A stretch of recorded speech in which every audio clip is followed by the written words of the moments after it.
Hello dear student, welcome to our channel PKP. आज की class में हम देखेंगे वर्कशीट, यानी कि आपका जो असेसमेंट है, असेसमेंट वर्कशीट सभी सब्जेक्ट के, science, math, English, Hindi and social science. तो ये पांचों सब्जेक्ट के हम क्या देखेंगे, कंबाइंड देखेंगे, यानी कि ऑल इन वन आपके पूरे असेसमेंट के सॉल्यूशंस आपको यहाँ पर मिल जाएंगे। ओके, सो स्टार्ट करते हैं। बट आप चैनल पर नए हैं तो चैनल को सब्सक्राइब कर लें ताकि आपको नेक्स्ट वीडियो की नोटिफिकेशन मिल जाया करे, और जितना हो सके इस वीडियो को शेयर करिए, लाइक करिए।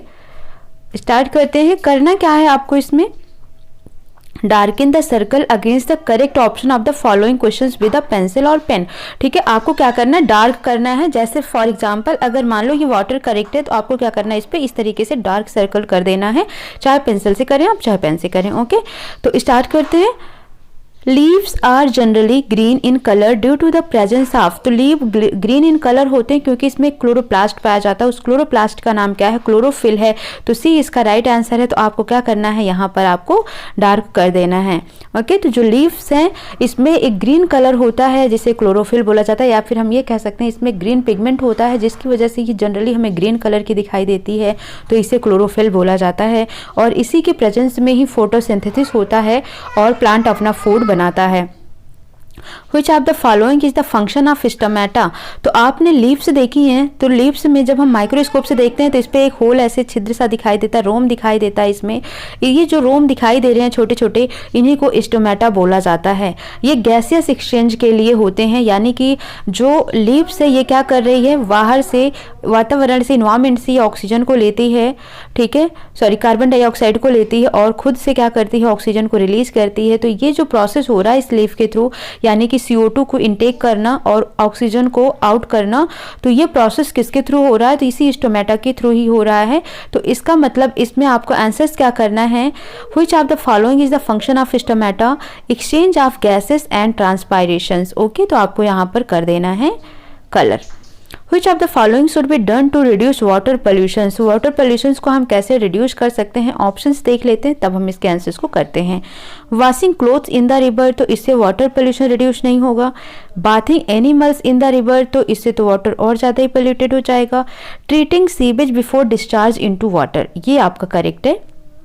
यानी कि जब भी हम वाटर को डिस्चार्ज करें, वाटर बॉडीज को डिस्चार्ज करें, सॉरी, जब भी हम सीवेज को वाटर बॉडीज में डिस्चार्ज करें तो उससे पहले ही सीवेज को क्या करना होता है, ट्रीट करना होता है, ताकि उसमें ज़्यादा से ज़्यादा जो पोल्यूशंस हैं वो ना जा सके वाटर में। ठीक है, which of the following is present in animal cell, तो सबसे पहले अगर हम देखते हैं यहाँ पर जो सेल वाल है ये प्लांट सेल में होता है। ठीक है, वैक्यूल्स, लार्ज वैक्यूल्स, जो लार्ज वैक्यूल्स होता है ये भी प्लांट सेल में होता है। एनिमल सेल में बहुत ही स्मॉल वैक्यूल होता है। क्लोरोप्लास्ट जो कलर को डिसाइड करता है प्लांट में, like chlorophyll, green colour, red colour, तो ये सभी जो हैं आपके, क्लोरोप्लास्ट जो हो गया ये ग्रीन कलर को डिसाइड करता है। ये कहाँ पर पाया जाता है, प्लांट में पाया जाता है। अब यहाँ पर रह क्या रहा है, सेल मेम्ब्रेन, तो राइट आंसर आपका क्या हो जाएगा, सेल मेम्ब्रेन। तो आपको इस पर क्या करना है, टिक कर देना है। Which of the following is the biggest cell, तो जो ऑस्ट्रिच एग होता है ये बिगेस्ट सेल होता है। और अगर स्मॉलेस्ट सेल की बात करें तो स्मॉलेस्ट सेल आपका होता है माइकोप्लाज्मा। क्या होता है, माइकोप्लाज्मा होता है, जिसको PPLO भी बोला जाता है, PPLO भी बोला जाता है। ठीक है, तो स्मॉलेस्ट सेल क्या हो जाता है, माइकोप्लाज्मा हो जाता है, जिसको PPLO के नाम से जानते हैं, प्लूरोनिमोनिया लाइक ऑर्गेनिज्म इसका फुल फॉर्म हो जाता है। ठीक है, ठीक है, अब हम देखते हैं question number 6। Identify the metal which exist eight liquid at room temperature, ऐसे मेटल जो कि रूम टेम्परेचर पर लिक्विड फॉर्म में आ जाता है। तो याद रखना मरकरी, मरकरी को अगर हम लिक्विड फॉर्म, मरकरी को अगर हम ऐसे रूम टेम्परेचर पे अपने हाथ में ले लेते हैं तो ये पिघल जाती है, ये मेल्ट हो जाती है, दैट मीन्स ये लिक्विड फॉर्म में आ जाती है। अदर की बात कर लेते हैं, तो जो आयोडीन है ये क्या है, सॉरी, जो ब्रोमीन है ये कैसे फॉर्म में होती है, ये भी लिक्विड फॉर्म में होती है, नॉन मेटल है। सोडियम और पोटेशियम की बात करते हैं, तो सोडियम और पोटेशियम जो है आपका ये मेटल है। मेटल जनरली हार्ड होता है, बट ये इतने सॉफ्ट होते हैं कि आप इनको नाइफ से भी कट कर सकते हैं। बट यहाँ पर according to questions which exist at room temperature as a liquid, तो वो हो जाएगा आपका mercury. The property of metal to get beaten into thin sheet is called malleability. ठीक है, तो राइट आंसर हो जाएगा मैलिएबिलिटी। जो डक्टिलिटी है इसमें थिन वायर के रूप में कन्वर्ट हो जाता है डक्टिलिटी में, मैलिएबिलिटी में थिन शीट के रूप में कन्वर्ट हो जाता है। सोनोरस का मतलब होता है साउंड करना, कंडक्टिविटी का मतलब होता है इसमें चार्ज फ्लो हो सकते हैं यानी कि इलेक्ट्रिक करंट फ्लो होती है तब वो होता है कंडक्टिविटी। बट यहाँ पर प्रॉपर्टी पूछा गया मेटल की जो कि बीट करने से, उस पर हथौड़ा हैमरिंग करने से वो थिन शीट में कन्वर्ट हो जाए तो मैलिएबिलिटी कहलाती है। Non metal like sulphur react with oxygen to produce. तो जब हम नॉन मेटल की बात करते हैं, ये सल्फर जैसे हो गया तो ये जब ऑक्सीजन के साथ रिएक्ट करती है, हम ये कह सकते हैं नॉन मेटल ऑक्सीजन के साथ रिएक्ट करती है तब क्या देता है, तो ये एसिडिक ऑक्साइड प्रोड्यूस करता है और एसिडिक ऑक्साइड क्या करता है, ब्लू लिटमस को रेड लिटमस में कन्वर्ट कर देता है। सो बी इसका राइट आंसर हो जाएगा acidic oxide which turns blue into red. Which of the following are not the source of air pollution? Factory emissions, factory से जो चीज़ें निकलती हैं वो क्या हैं, एयर पोल्यूशन के सोर्स होते हैं। Burning up solid waste like garbage को अगर हम जलाते हैं तो उससे जो एस निकलता है या फिर उससे जो स्मोक निकलता है वो भी क्या है, एक तरीके से एयर पोल्यूशन का सोर्स है। फायरवुड बर्निंग ये भी है। लेकिन अगर हम प्लांटिंग ऑफ ट्री की बात करें तो ये क्या है, ये फॉरेस्टेशन, प्लांटिंग ऑफ ट्री क्या है, फॉरेस्टेशन है। तो राइट ऑप्शन आपका क्या हो जाएगा, यहाँ पर बी हो जाएगा। ठीक है, ये एयर पोल्यूशन का सोर्स नहीं है। Which of the following is not a unicellular organism? तो याद रखना जो अमीबा है, पैरामीशियम है, यूग्लिना है, ये सभी यूनिसेलुलर ऑर्गेनिज्म में आते हैं। जो ह्यूमन बीइंग है ये आपके मल्टी सेलुलर ऑर्गेनिज्म में आते हैं। तो राइट ऑप्शन हो जाएगा आपका सी। नेक्स्ट सब्जेक्ट है आपका सोशल साइंस असेसमेंट। ये भी आपका वर्कशीट नंबर 1 है और 23 जुलाई की है। ठीक है, इसमें देखते हैं क्या क्या करना है। At what degree the earth is inclined on its axis. तो अगर हम अर्थ की बात करें तो ये एंगल बनाता है 66.5 डिग्री का। तो बचा कितना यहाँ पर, इंक्लाइंड ये कितना होगा 23.5 डिग्री। और 23.5 डिग्री को हम क्या बोलते हैं, 23.5, इस तरह से हो जाएगा। तो राइट आंसर आपका डी हो जाएगा। Eight which side of north direction lies on the map. तो अगर हम मैप की बात करते हैं तो ये नॉर्थ होता है, ये साउथ होता है, ये ईस्ट होता है, ये वेस्ट होता है। तो नॉर्थ डायरेक्शन कहाँ पर लाई कर रहा है, अप साइड में। तो राइट आंसर आपका ए हो जाएगा, up side. India divided into how many number of physical division. तो याद रखना कि इंडिया हमारा जो है फिजिकल डिवीजन की बात करें तो 5 फिजिकल डिवीजन में डिवाइड होता है। Presently how many state are there in India, there are 28 state in India at this time. The latitude and longitudinal extend, देखो यहाँ पर पूछा गया था हाउ मेनी स्टेट है टोटल 28। और उसके बाद अगर आपसे क्वेश्चन पूछ लेता है कि स्टेट के अलावा यहाँ पर यूनियन टेरिटरी कितनी है, तो यूनियन टेरिटरी आपकी 8 हैं। Clear. The latitude and longitude extent of the mainland of India is about 30 degree, ये याद रखना। Which of the following rivers flows in Arabian Sea? अब अरेबियन सी में कौन सी रिवर जाती है, देखो अगर हम इंडिया का मैप देखते हैं, ये बॉटम साइड है इंडिया का, तो इधर होता है आपका बे ऑफ बंगाल होता है ना, बे ऑफ बंगाल होता है ईस्ट साइड में, और वेस्ट साइड में क्या होता है, अरेबियन सी होता है।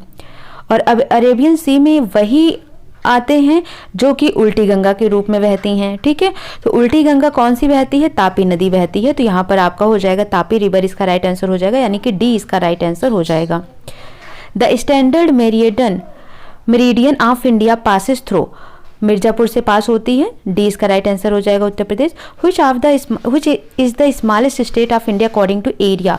तो गोवा जो हो स्मॉलेस्ट है। अगर पूछता कि लार्जेस्ट, तो लार्जेस्ट में आपको राजस्थान आंसर करना है। ठीक है, दोनों ही चीज़ें मैं आपको बता रही हूँ, कुछ भी आपसे अगर एग्जाम में पूछा जाए तो याद रखना, अगर आपसे लार्जेस्ट पूछता है एरिया वाइज तो राजस्थान है, अगर स्मॉलेस्ट पूछता है तो वो गोवा हो जाएगा right answer. What is the name of an eastern neighbor country of India? तो अगर हम इसकी बात करते हैं, ये हमारा इंडिया हो जाता है। ठीक है, तो यहाँ पर आप देखोगे पाकिस्तान है, अफगानिस्तान है। ठीक है, इधर आप यहाँ पर देखेंगे नेपाल है, यहाँ पर है बांग्लादेश, यहाँ पर है श्रीलंका। ठीक है, तो आपसे ऑप्शंस में देखो तो बांग्लादेश ये क्या मोस्ट ईस्टर्न है, तो इसका राइट आंसर हो जाएगा B. What is the name of the island situated in the Bay of Bengal, तो बे ऑफ बंगाल में कौन सा आइलैंड है, तो वहाँ पर अंडमान निकोबार है, तो सी इसका राइट आंसर हो जाएगा। देखते हैं नेक्स्ट वर्कशीट। नेक्स्ट वर्कशीट है आपकी हिंदी की और यह है 24 जुलाई की। ठीक है, इसमें आपको एक गद्यांश दिया हुआ है जिसको पढ़कर आपको ऑप्शंस करने हैं। तो गद्यांश पढ़ना आप सभी ने अभी तक सीख लिया होगा, क्योंकि आपकी मैक्सिमम हर एक वर्कशीट में गद्यांश पद्यांश दिया होता है जिनके बेस पर आपको आंसर्स करने होते हैं। तो यहाँ पर देखिए, मेरा पसंदीदा शौक खाली समय में रुचिपूर्ण और ज्ञानवर्धक किताबों को पढ़ना है। यानी कि जब खाली समय होता है तो क्या पढ़ता है वो, जो उसकी इंटरेस्टिंग बुक होती है, जो उसको नॉलेज देती है, वो किताब पढ़ता है, बुक पढ़ता है। जब कभी भी मैं स्कूल से घर जाता हूँ तो अपना गृह कार्य पूरा करने के बाद इस तरह की किताबों को पढ़ना पसंद करता हूँ। यानी स्कूल जाने के बाद वो होमवर्क करता है, उसके बाद फ्री टाइम पर वो क्या करता है, इन किताबों को पढ़ता है। मैं 14 वर्ष का हूँ और कक्षा 9 में पढ़ता हूँ। अब मैं यह अच्छी तरह से जानता हूँ कि किताबों को पढ़ना बहुत अच्छी आदत है जो मुझे पूर्ण बनाती है। यानी कि किताबों को पढ़ना क्या करता है, उसे पूर्ण बनाती है। यह शौक किसी के भी द्वारा विकसित किया जा सकता है, हालांकि मुझे यह शौक प्राकृतिक रूप से मिला है। किताबों को पढ़ने से एक व्यक्ति खुश और व्यस्त रहता है। किताबें आनंद, ज्ञान, प्रोत्साहन और सूचना का अच्छा स्रोत हैं। यह हमें अनुशासन, न्यायप्रिय, विश्वसनीय, समय का पसंद और इससे भी अधिक महत्वपूर्ण एक सफल व्यक्ति बनाता है। किताबों को पढ़ने से कोई भी व्यक्ति अकेला और परेशान नहीं रह सकता। मेरा मानना है कि यह आदत संसार में हर काम से ज़्यादा कीमती है। यह हमें विभिन्न क्षेत्रों में काम करने के लिए उच्च स्तर का ज्ञान, आदर्श विचार, अच्छी सोच आदि प्रदान करता है। जो किताबें पढ़ने के शौकीन होते हैं उनके लिए अच्छी और रुचिपूर्ण किताबें अच्छे मित्र की तरह होती हैं। जिसके पास यह आदत नहीं है, चाहे उसके पास कितनी भी अधिक सांसारिक वस्तुएं और धन क्यों ना हो, वह ज्ञान की सच्ची दौलत के अभाव में गरीब ही होता है। किताब पढ़ने की आदत या शौक को किसी भी आयु में किसी के भी द्वारा विकसित किया जा सकता है। ठीक है, यहाँ पर जैसे एक हमने पैराग्राफ किया था इंग्लिश में रीडिंग क्या, कि रीडिंग हैबिट होनी चाहिए, क्योंकि जो रीडिंग हैबिट है उससे बहुत सारी चीज़ें इंप्रूव होती हैं। तो यहाँ पर सेम उसी का ही एक हिंदी वर्जन है, समझ लीजिए। तो यहाँ पर बोला गया है कि पढ़ना, किताबों को पढ़ना बहुत ही अच्छा होता है। क्वेश्चन नंबर 1 देखेंगे, अच्छी और रुचिपूर्ण किताबें एक व्यक्ति के जीवन में किस तरह होती हैं। तो याद रखना कैसी होती हैं, मित्र की तरह होती हैं। तो ए इसका राइट आंसर हो जाएगा। व्यक्ति किसके अभाव में गरीब होता है, तो व्यक्ति ज्ञान के अभाव में गरीब होता है। एक व्यक्ति को खुश और व्यस्त कौन रखता है, तो एक व्यक्ति को खुश और व्यस्त कौन रखता है, किताबें रखती हैं। खाली समय में लेखक का शौक क्या है, तो खाली समय में इस लेखक का शौक क्या है, किताबें पढ़ना।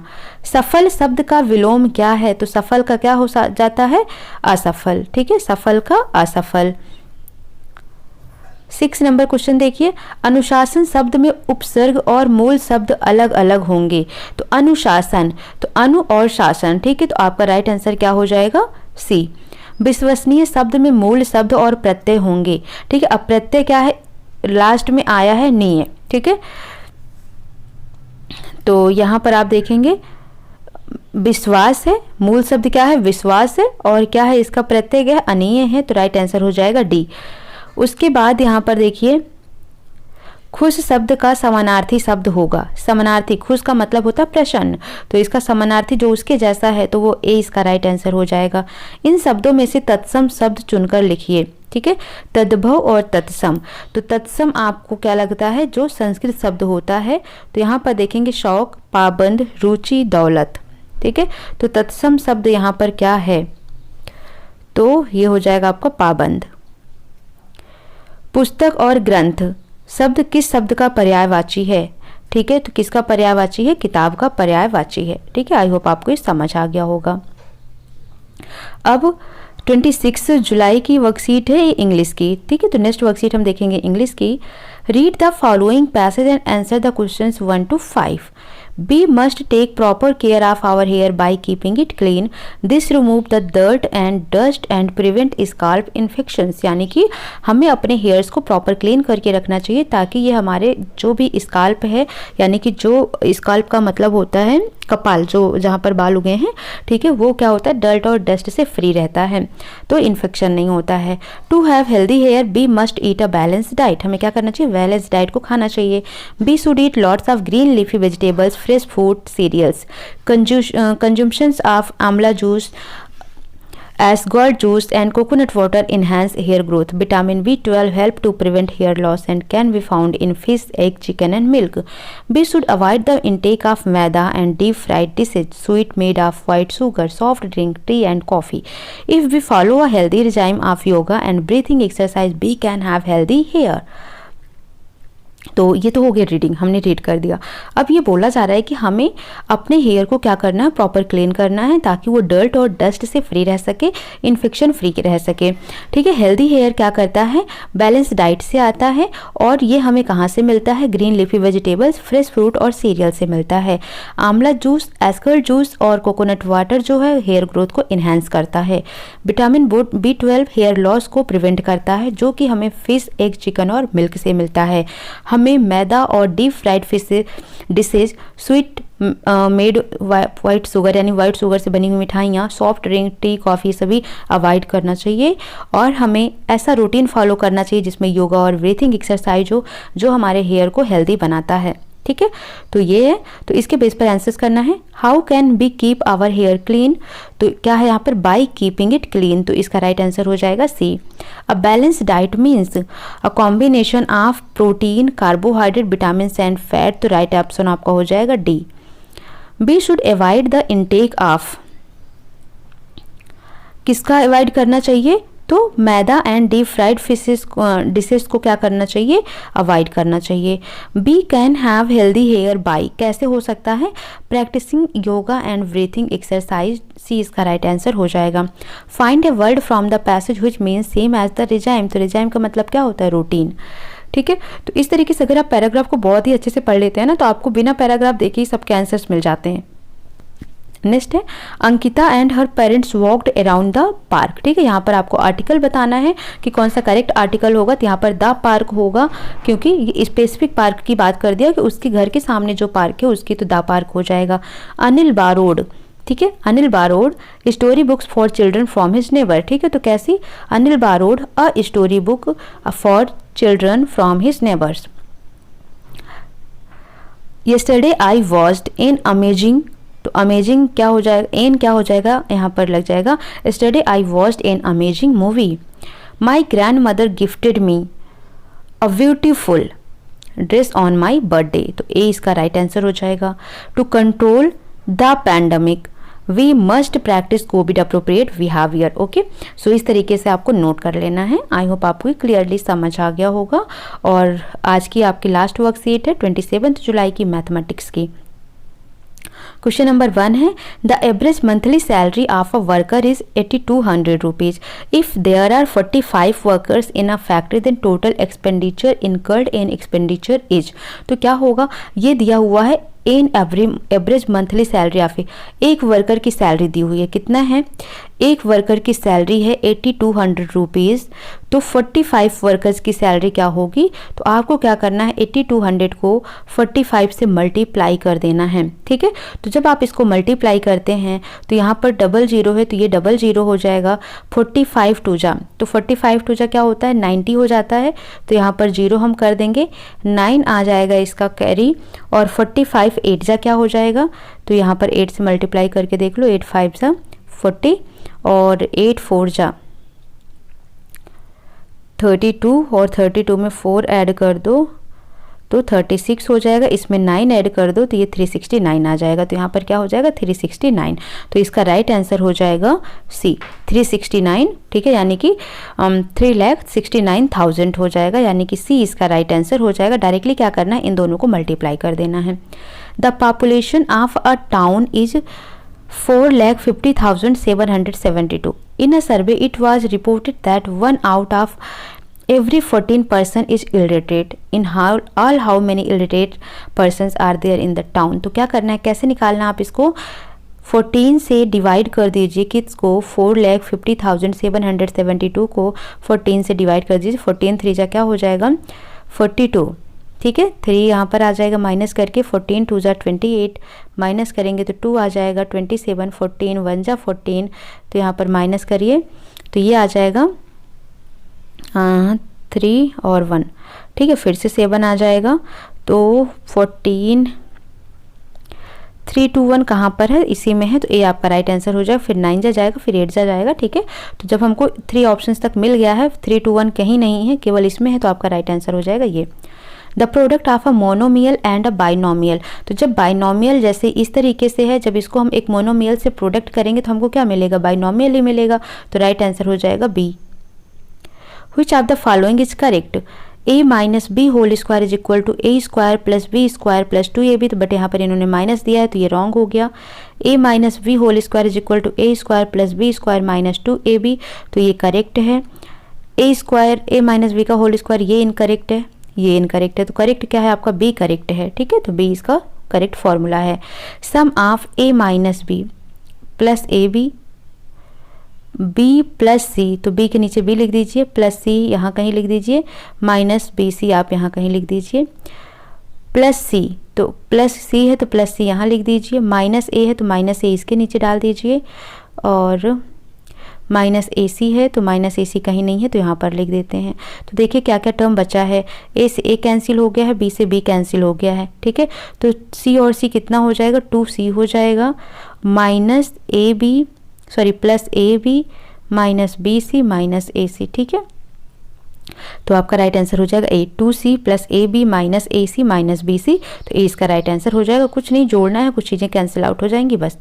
Product of 6a square minus 7b plus 5ab, इसको किससे मल्टीप्लाई करना है, 2ab से मल्टीप्लाई करना है। तो कैसे करेंगे, 6 और 2 का मल्टीप्लाई क्या हो जाएगा 12, a स्क्वायर है और यहाँ a है तो क्या हो जाएगा a cube b, 12a cube b, ठीक है, माइनस 7 2 जा क्या होगा 14 ab स्क्वायर प्लस 5 2 जा 10 a स्क्वायर b स्क्वायर, ठीक है।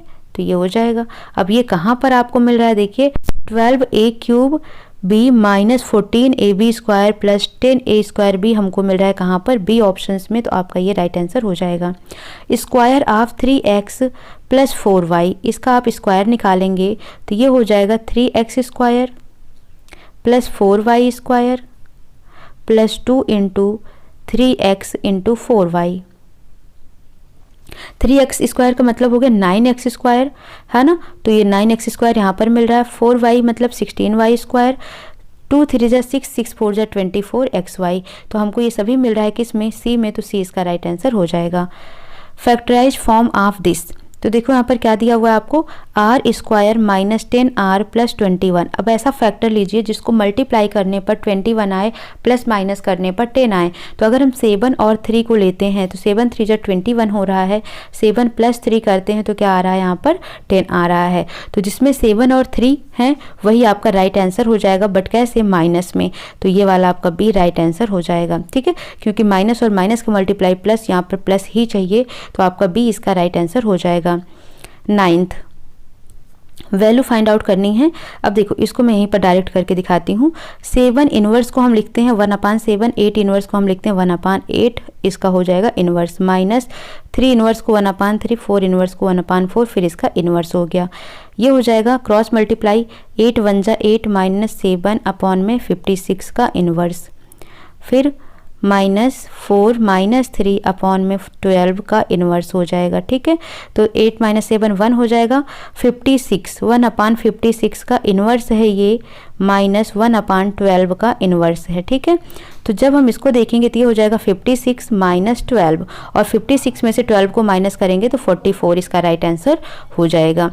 क्यों हुआ ऐसा, क्योंकि 1/a inverse is equal to होता है a, ठीक है। अगर इसीलिए 1/56 इनवर्स था तो हमारा राइट आंसर क्या होता है यहाँ पर 56, तो इसीलिए 56 - 12 किया हमने। 1/10 पावर 0 इज इक्वल टू, किसी भी नंबर के पावर 0 होगा तो उसका वैल्यू हमेशा 1 होगा, तो राइट आंसर आपका हो जाएगा सी, ठीक है। तो इस तरीके से टोटल 5 आपके एक्सरसाइज को यानी असेसमेंट को हमने डिस्कस कर दिया है एक ही लेक्चर में। आई होप आपको पसंद आएगा और आप सारा सोल्यूशन अपना कंप्लीट कर लें। 20 मार्क्स इसके लगने हैं तो अच्छे से तैयारी कर लें। कोई डाउट आता है कमेंट सेक्शन में मैसेज करें, जितना हो सके इस वीडियो को शेयर करें। मिलते हैं नेक्स्ट सेशन में। Thank you for watching.